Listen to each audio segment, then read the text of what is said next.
Doctor صداقت صاحب، مجھے وہ واقعہ یاد آتا ہے کہ آپ صلی اللہ علیہ وسلم کو بچپنا ہے اور سیدنا ابو طالب ان کو اپنے کندھوں پہ بٹھاتے ہیں، اور کوئی باغ ایسا نہیں، کوئی گلشن ایسا نہیں، کوئی بازار ایسا نہیں، حرم سین حرم ہو، گلیاں ہو، بازار ہو، ہر جگہ ان کو سیر کراتے ہیں حضور صلی اللہ علیہ وسلم۔ یہ محبت ہے۔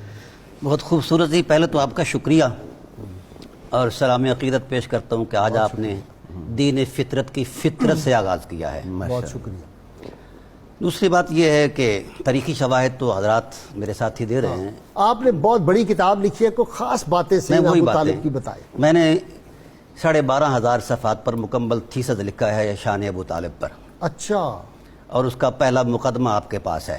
اچھا، یہ مقدمہ ہے؟ یہ مقدمہ ہے، کتاب نہیں ہے۔ ٹھیک، اس میں صرف چند معروضی باتیں کی ہیں۔ ٹھیک ٹھیک، میں میرا خیال ہے ابھی دکھائی دوں ناظرین کو، آپ نے بات کر دی۔ یہ ہے جی عرفان ابو طالب اور قرآن عظیم، یہ ڈاکٹر صاحب کی کتاب ہے، یہ میں دکھا رہا ہوں آپ حضرات کو۔ یہ کوئی 900 صفحے کی کتاب ہے، یہ مقدمہ ہے اور مقدمہ ہے، کہہ رہے ہیں 12,000 صفحات میں نے لکھے ہیں، تو ابھی باقی جو ہے وہ والیوم چھپیں گے۔ جی ڈاکٹر صاحب۔ میں نے تاریخی شواہد پر گھٹ اعتماد کیا ہے، قرآن کی آیات پر کیا ہے۔ سبحان اللہ۔ میں نے ان کی شخصیت کا سارا مطالعہ قرآن سے پیش کیا ہے، ماشاء اللہ۔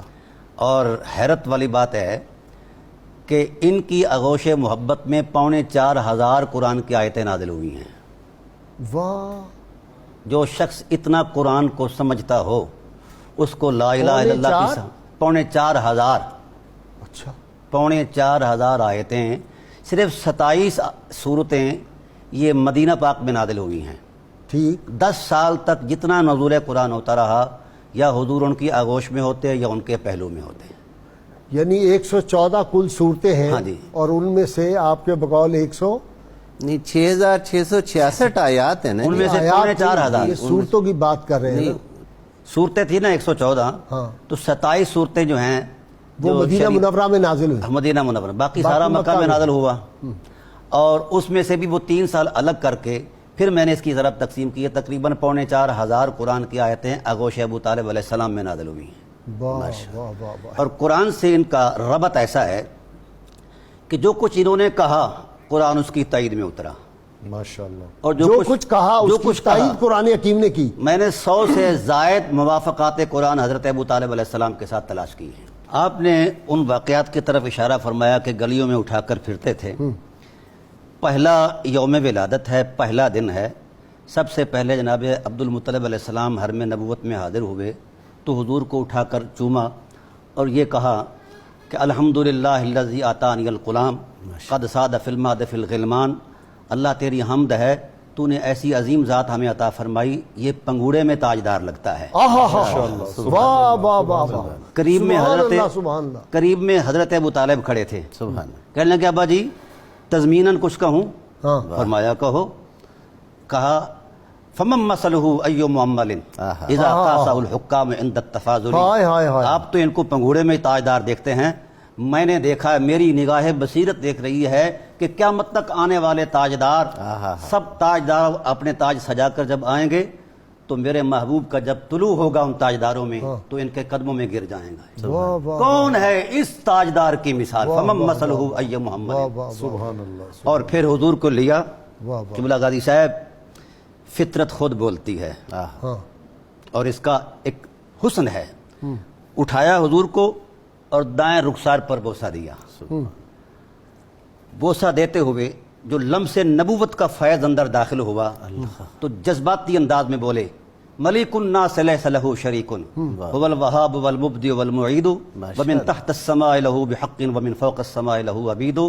اس بے مثال بنانے والے کو کوئی لا شریک ہی بنا سکتا ہے۔ واہ واہ واہ واہ واہ، کیا کہنے۔ وہ کمال حسن حضور ہے کہ کہ گمان نقص جہاں نہیں، یہی پھول خار سے دور ہے، یہی شمع ہے کہ پھر دھواں نہیں۔ پہلی لوری آپ نے دی، ایک اور شعر، رخ مصطفیٰ ہے وہ آئینہ کہ اب ایسا دوسرا آئینہ، نہ ہماری بزم خیال میں نہ دکان آئینہ ساز۔ جی سبحان اللہ، کیا کہنے۔ پہلی لوری جناب ابو طالب علیہ السلام نے دی، اور کہتے کیا ہیں حضور کا بایاں رخسار چوم کر۔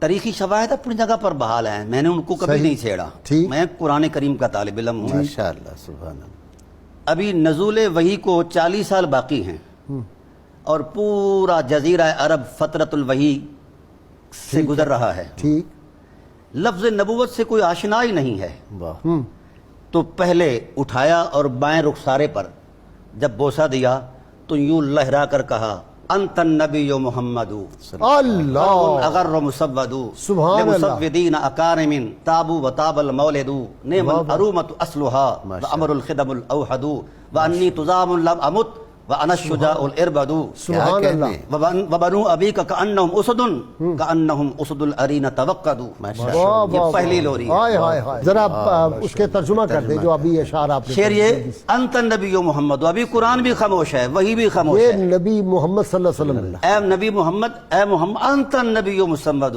تو صرف نبی نہیں، نبیوں کا بھی سردار ہے. واہ سبحان اللہ، واہ واہ لمسودین اکارم تابو و تاب المولد، تیرے حسن کی وجہ جتنی ہے ہائے ہائے، تو نے جہاں قدم رکھا ہے اس جگہ کو بھی روشن کر دیا. واہ واہ واہ، نعم الارومۃ وصلها، واہ تو ایسا ہی ہونا چاہیے تھا. تیری اصل اور نسل، تیرے اجداد کریم اتنے بلند ہیں کہ آسمان کے ستارے بھی ان کی بلندی کو نہیں پہنچ سکتے. واہ واہ واہ، اور اگر کوئی مجھ سے حوالہ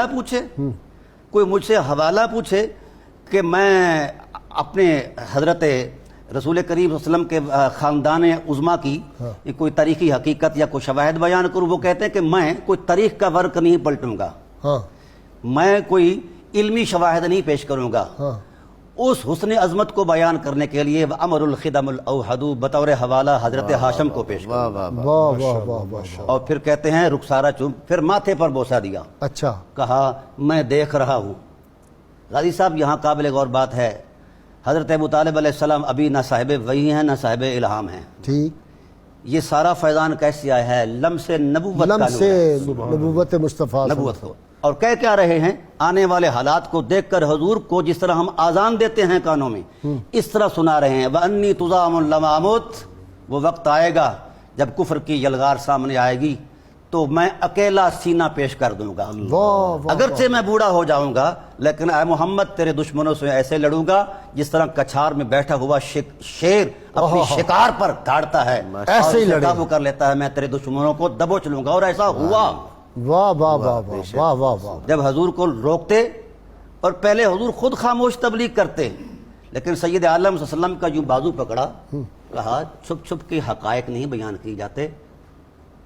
فَاسْدَا بِأَمْرِكَ مَا عَلَيْكَ غِضَاضَةٌ، سبحان اللہ، اٹھ سبحان اللہ، حرم بیت اللہ کے اندر کھڑے ہو کے کہو لا الہ الا اللہ واہ واہ واہ، واللہ لا يصل الیک بجمعہم حتی اوسد فی التراب دفینا. جب تک میرے وجود میں سانس ہے کوئی آنکھ تیرے طرف نہیں اٹھ سکتی.